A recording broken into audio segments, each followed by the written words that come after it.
হিরণময় গোস্বামীকে আপনারা মোটামুটি সবাই চেনেন, আমরা যতটুকু জানি যে আমাদের ওয়েস্ট বেঙ্গলে, বাইরে বলতে পারছি না চিনে কি চিনে না, কিন্তু আমাদের ওয়েস্ট বেঙ্গলে প্রায় সবাই চিনে।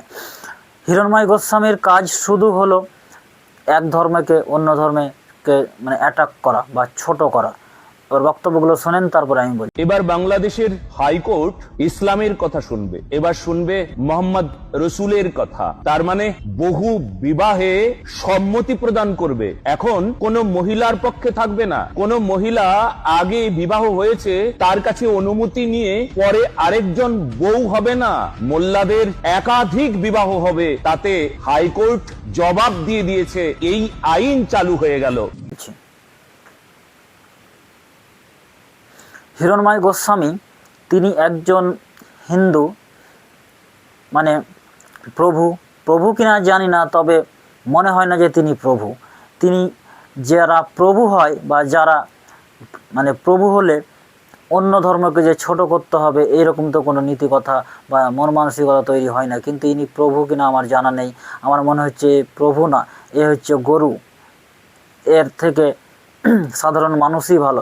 একজন প্রভু সঠিক রাস্তা দেখায় একটা ছোট বাচ্চাকে, যেমন মানুষ প্রাথমিক থেকে মানে ধীরে ধীরে ধীরে বড় করে তুলে, তেমনই একটা ধর্ম যাকে শেখায়।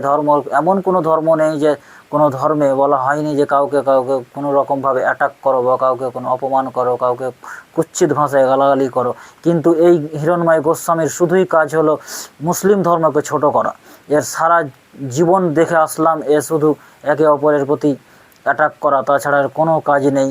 আমি জানি না এই হিরণময় গোস্বামী জীবনে ভালো কাজ করেছি করেনি জানি না, তবে এর কাজ শুধুই মানুষকে ছোট করা, ধর্মকে ছোট করা এবং আমাদের কোরআন নিয়ে ভুলভাল সংক্ষেপে আলোচনা করা, বিস্তারিতভাবে কোরআন নিয়ে শুধু মানুষকে বিভ্রান্তি করা। এবং তার কাজই হলো মানুষকে মানে মানুষে লড়িয়ে দেওয়া, হিন্দু মুসলিম করে এ আবার মানে একে বলা যেতে পারে যে এ বিজেপির চটি চাটে পড়ে মানে চটি চেটেই বেড়াচ্ছে, না হলে এই ধরনের কথা বা এই ধরনের মন মানসিকতা তৈরি হতে পারে না। এই হিরণময় গোস্বামী একজন ছোট লোক থেকেও ছোট লোক, নিম্নকৃষ্ট মানুষ না হলে এই ধরনের মন্তব্য কখনোই করতে পারে না। Thank you.